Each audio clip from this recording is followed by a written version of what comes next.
Donc c'est parti pour un petit week-end sur la Seine. Donc nouveau secteur, bief que j'ai jamais pêché. Donc je vais découvrir un petit peu. En tout cas une zone qui est vachement sympa parce que on a comment, un joli port avec plein d'herbiers au bord.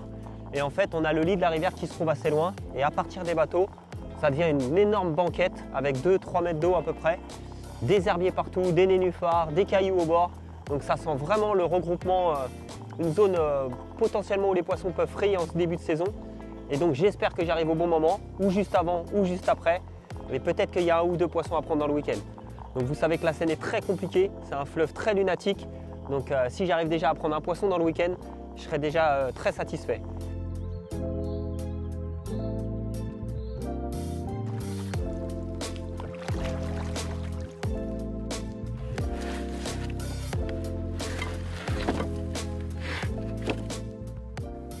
Alors ce que j'aime particulièrement sur la Seine et sur les rivières en général, c'est qu'on a une multitude de choses à pêcher, des substrats bien différents, ça alterne les herbiers, ça alterne les nénuphars, les cailloux, les obstacles, les pylônes de direction des bateaux pour la circulation. Là je suis dans un petit port, donc on a plein de bateaux qui sont garés plus ou moins depuis longtemps, il y en a qui sortent, il y en a qui ne sortent pas. On a des petits pontons, on a voilà, des enrochements. Donc j'ai choisi ce spot parce que il forme, donc voilà, je suis à la sortie d'un petit port où il y a je sais pas, une cinquantaine de bateaux garés. Un peu plus bas ici on a une péniche et je pense qu'on a des poissons qui longent tout ça parce qu'il y a aussi beaucoup d'herbiers, beaucoup d'enrochements et beaucoup de choses qui apportent de la nourriture naturelle aux poissons et donc potentiellement des poissons qui viennent sur les bordures et sur le plateau ici où sont garés les bateaux pour pouvoir voilà, rentrer dans les herbiers et se nourrir. Donc on est mi-mai à peu près, je ne sais pas si les poissons ont frayé ou ils vont frayer. En tout cas potentiellement c'est une zone qui abrite de la nourriture naturelle et qui va attirer des poissons. Donc là j'ai choisi de pêcher à la fin des derniers bateaux dans le sens du courant. Donc j'ai un plateau avec environ 2,50 m, 3 mètres d'eau partout, sur 40 mètres et sur 30 mètres, je vais arroser un petit peu de bouillette et je vais pêcher à différentes hauteurs pour essayer d'intercepter les poissons qui sortent ou qui rentrent dans le port. Donc j'ai des bateaux à pêcher, le cul des bateaux à pêcher, des pylônes de direction avec, je sais que c'est dur au pied des pylônes, j'ai des enrochements au bord, des herbiers en bordure et j'espère que les poissons vont passer.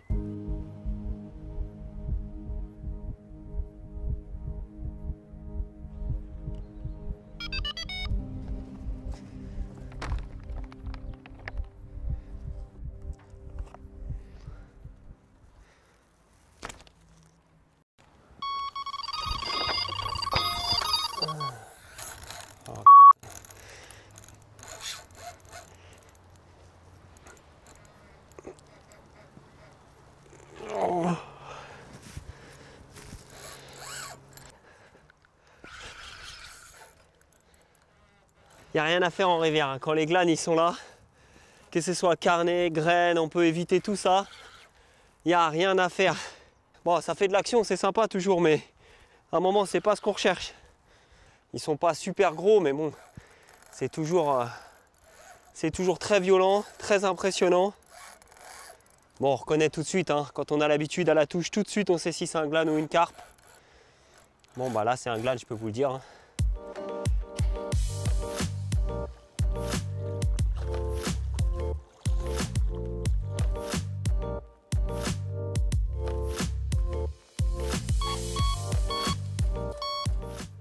Serrer un petit peu, hein. On va faire le mariole.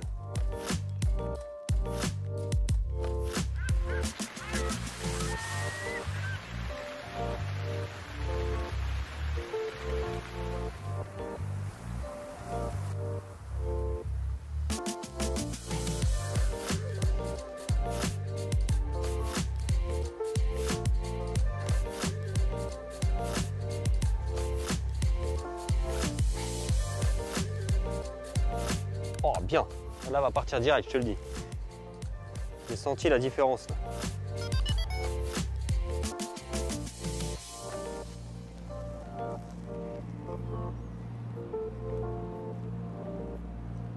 On va la laisser passer parce qu'elle est bien chargée.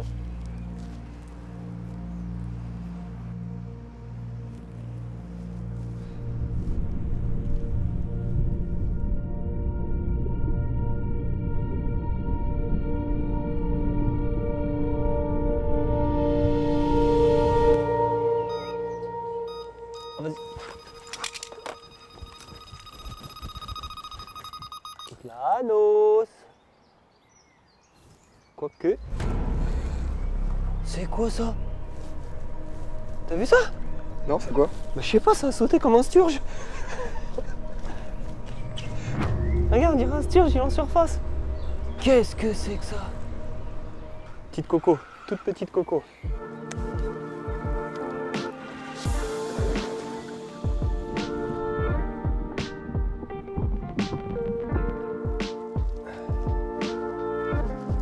Yes! Ça fait 2 heures que j'ai pas fait un glane et c'est exceptionnel. Et puis tout d'un coup, un joli petit départ, malgré le nombre de glanes incroyables qu'il peut y avoir sur le fleuve désormais. Bon, on voit qu'elle a survécu déjà sûrement à quelques attaques et que sa vie doit pas être rose tous les jours. En tout cas, je suis bien content. Premier poisson de ce 48 heures, j'espère que c'est pas le dernier. Là, les glanes se sont calmées et j'espère qu'ils vont pas revenir. Alors, ce qui m'a permis de prendre cette jolie petite commune et ce que j'ai choisi d'utiliser pour ce week-end en Seine, c'est un peu mon montage un peu passe-partout ou celui que j'utilise souvent en rivière. En fait, il est composé d'un bas de ligne en camo 50 livres parce que c'est un produit qui est ultra résistant et qui permet de contrer les grosses silures comme on l'a vu tout à l'heure, mais également de résister à l'abrasion sur les pylônes, comme on a vu là, les parties derrière le pylône, la carpe, sur les cailloux, les enrochements, enfin voilà, les milieux qui sont un peu hostiles dans la rivière. À ça, je mets un hameçon curve double X. Alors là, c'est un taille 8. Pourquoi je mets un double X? Tout simplement parce que voilà, c'est extrêmement fort de fer. Et puis, ça résiste à la traction très fortement des gros silures, des bouches très dures des silures.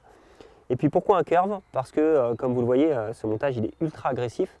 Donc, il permet de pré-piquer parfaitement les carpes de rivière et les silures qui ont des bouches extrêmement dures généralement parce qu'ils se nourrissent sur des substrats qui sont généralement des cailloux, ils mangent des dressènes, etc. Donc ils ont des bouches qui sont extrêmement dures. En termes d'appât, j'ai choisi d'utiliser des essentiels IB en pop-up et puis des essentiels IB en danse.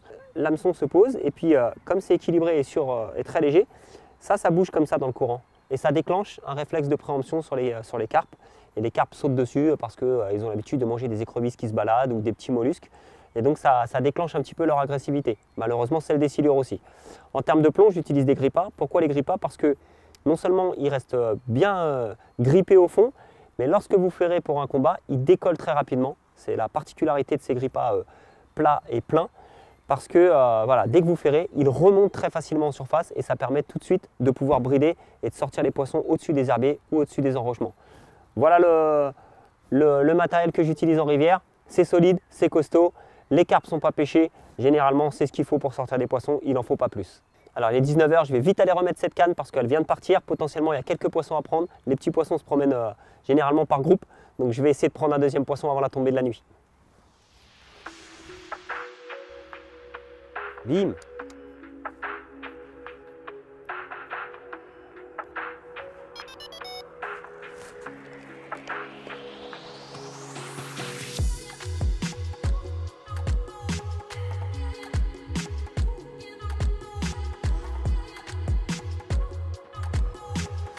Ouais, donc là j'ai pris une option pour cette nuit là, je vais mettre une canne.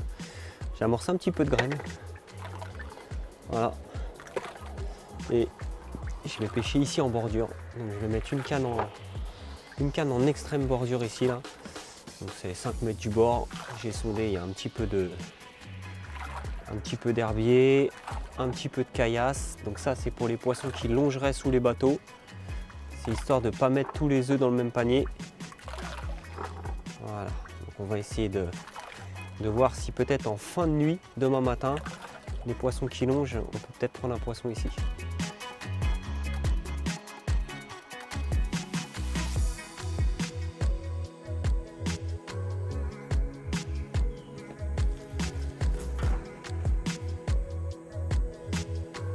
Bim! Just perfect, man! Ce que je vais faire, c'est que je vais pas mettre de backlead. C'est fait exprès, je pourrais imaginer que je sécurise la zone au bord, mais il y a trop d'herbiers, trop de cailloux entre le bord et le cul du bateau là-bas où je pêche, donc j'ai pas envie que mon fil passe dans tout ça, donc je vais simplement détendre le fil pour que le fil vienne reposer sur les herbiers et non s'enfoncer avec le backlead au travers. Il n'y a plus de navigation, on est limite dans une configuration étang avec un faible courant, Donc voilà, tout est bien repositionné pour la nuit, j'espère que ça va le faire.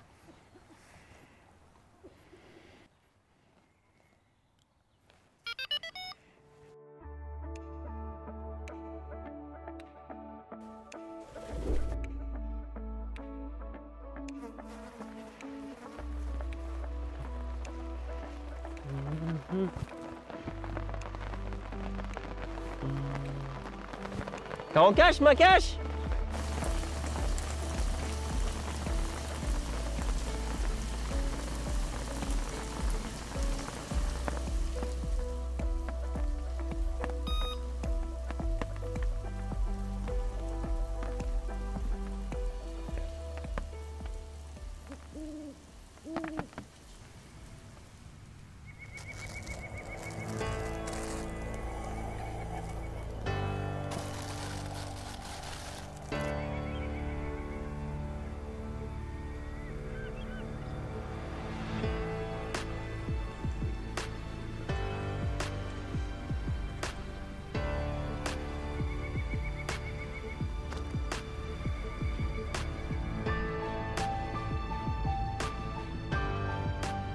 J'ai une façon particulière de régler mes delkim quand je pêche sur la rivière. La rivière, c'est voilà, une pêche un peu particulière au niveau de la sensibilité des détecteurs. On a souvent des débris qui passent dans les fils avec le courant. On a souvent beaucoup de tapes de poissons blancs. On a également les péniches qui font beaucoup de mouvements de vagues et ça engendre beaucoup de bips intempestifs qui sont très dérangeants. Alors sur les nouveaux delkim, on a deux boutons désormais, le bouton volume et le bouton R, qui remplace le bouton sensibilité. Donc le bouton sensibilité, c'était comment augmenter la sensibilité des delkim et de détecter les touches plus rapidement. Donc en scène, on essaye de faire l'inverse que dans certains plans d'eau où on essaye de détecter la moindre touche. Ici, je vais régler, donc le bouton R signifie le temps de réponse. Donc c'est exactement la même chose, sauf que désormais, c'est défini par un temps de réponse du détecteur. Donc le premier bip, c'est vous qui décidez quand est-ce que vous voulez l'obtenir. Donc j'augmente le temps de réponse, ce qui permet d'avoir un temps de réponse plus élevé. Et c'est-à-dire que il va falloir plus sortir de fil pour qu'il y ait un bip. Donc ça permet voilà, d'avoir des mouvements de péniche, des débris qui passent, des tapes de brème, de barbeaux, etc. sans avoir de bip. Donc parfois la nuit en rivière c'est très compliqué. Quand on pêche un petit peu quand il y a des crues ou des choses comme ça, c'est gênant. Et ensuite on a une deuxième fonction qui nous permet, donc on appuie sur la touche de gauche et là on va avoir plusieurs bips. 3, 4, 5, 6, 7, 8. Ce sont les 8 niveaux qui vous permettent en cas de départ que les bips soient rapprochés. Donc en fait c'est une question d'esthétisme et de goût en fait, enfin d'esthétisme non mais plutôt de goût. Si vous souhaitez avoir des départs avec des, voilà, on aime beaucoup le son des delkim parfois. Ici par exemple si j'ai un départ, vous allez voir que les bips sont très rapprochés. A l'inverse, si je souhaite, on va repasser, voilà, là je suis en niveau 2, vous avez entendu 2 bips. Voilà, là j'ai pas forcément les bips qui sont rapprochés, ils sont un peu plus éloignés. Et finalement, ça va faire un départ plus lent, au niveau de l'écoute du moins. Donc vous avez deux fonctions qui sont un petit peu, pas similaires du tout, mais en fait complémentaires. Vous avez la possibilité de régler le temps de réponse, c'est-à-dire à quel moment vous souhaitez avoir les premiers bips, si c'est au moindre fraîchissement du son ou si c'est vraiment quand il y a un départ, quand on pêche dans les rivières, voilà, les carpes sont pas tatillonnes. Et vous avez également, complémentairement à ça, cette fonction, vous avez la fonction qui vous permet, en cas de départ, d'avoir des runs avec des bips très rapprochés ou un run avec des bips très espacés. Ça, c'est plutôt une histoire de goût. En tout cas, c'est deux fonctions complémentaires qui sont disponibles sur les nouveaux delkim. Bon, cette nuit, bizarrement, ça a été très calme. La Seine, c'est une rivière lunatique et parfois elle peut donner le meilleur et comme parfois elle peut donner le pire. 5 h du soir, plus une touche, plus un bip, plus un gardon qui monte à la surface, plus de tape dans les sions, plus rien. Alors peut-être que c'est la météo qui était un peu orageuse hier avec des trompes d'eau qui nous sont tombées dessus. Peut-être que ça a amené un coup de froid dans une période où les poissons sont en limite frais. Peut-être que ça a tout stoppé et que ça a calmé tout le monde. Par contre aujourd'hui il fait très chaud, donc j'espère que ça va remobiliser les poissons et les remettre en appétit et que peut-être ce soir ça sera meilleur. Alors en Seine, j'ai toujours l'habitude de relancer régulièrement mes lignes. Le mouvement brassé par les péniches, les détritus, les algues qui se prennent, et puis aussi les poissons blancs qui tapent sans cesse dans les cannes, ça me laisse penser qu'il faut relancer régulièrement, remettre des solubles pour que ça réamorce précisément autour de lèche. Moi, c'est ma façon de faire en Seine depuis toujours. Je suis obtus, mais pour moi, c'est ce qu'il faut faire. Cet après-midi, c'était plat, très très plat. Une ou deux tapes dans les sions m'indiquant que peut-être quelques poissons blancs étaient sur la zone et seulement un petit silure, à peu près 1,10 m, 1,20 m. Par contre, il avait le ventre bien rempli de bouillettes, je pense. Mon objectif reste le même, prendre un deuxième poisson. J'ai pris une petite commune, mais j'aimerais bien prendre un deuxième poisson pour valider mon week-end.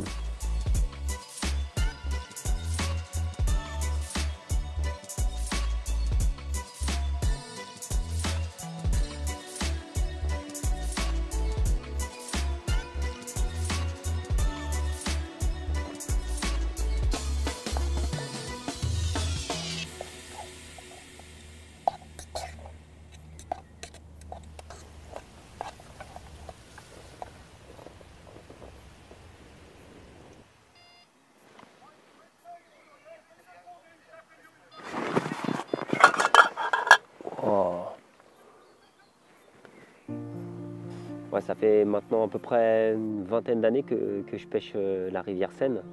Et malheureusement, le constat, il est de pire en pire. C'est-à-dire qu'on a de moins en moins de facilité à trouver les poissons, de moins en moins de facilité à les voir frayer, les frayères disparaissent. On a de moins en moins de facilité à les capturer.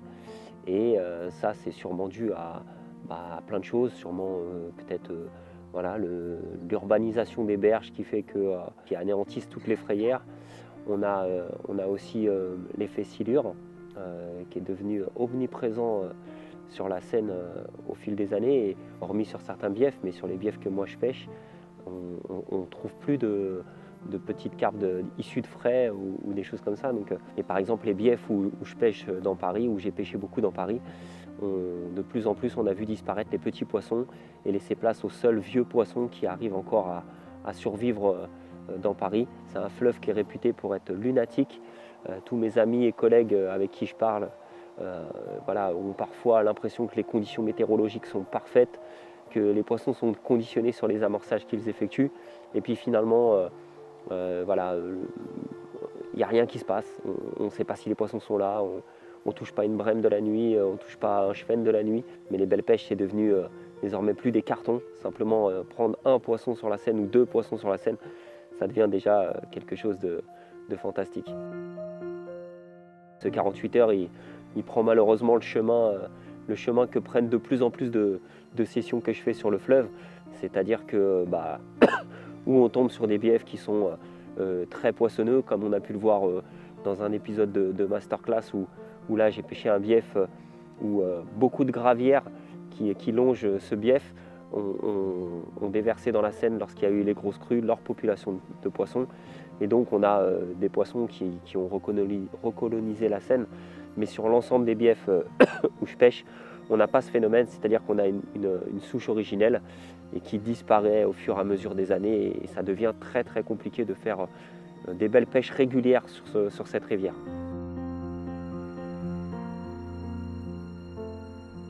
Encore une fois, un 48 heures très difficile sur la rivière. J'avais pourtant plein d'options sur mon poste. Je pouvais pêcher des herbiers, je pouvais pêcher des cailloux, je pouvais pêcher des zones un peu plus molles. J'avais des culs de bateau, la sortie d'un port. Bref, c'était une zone que je pensais être vraiment à privilégier en ce début de saison. Malheureusement, je pense que les poissons sont en période de regroupement de frais et sont peut-être sur d'autres secteurs, comme j'ai eu des échos tout au long du week-end par des amis qui pêchent à d'autres endroits. Pourtant, j'avais mes appâts favoris, les essentiels IB que je préconise tout le temps, des appâts jaunes en rivière. Et puis, j'ai vu que quand même, j'ai réussi à débloquer la situation avec deux petits poissons de passage. Une petite commune cette nuit et puis une petite commune en début de session qui était très abîmée et très marquée par l'attaque d'un silure. Donc, je pense que ça va être comme ça encore un petit moment tant que les poissons n'auront pas fini de frayer. Comme chaque début de saison, on a du mal à trouver les poissons sur le fleuve. Ils ne se manifestent pas, on ne les voit pas. Et ça a été encore un week-end compliqué. Pas grave, je continue d'apprendre, je continue de m'enrichir des éléments que j'arrive à récupérer chaque week-end, et j'espère que je reviendrai plus fort prochainement.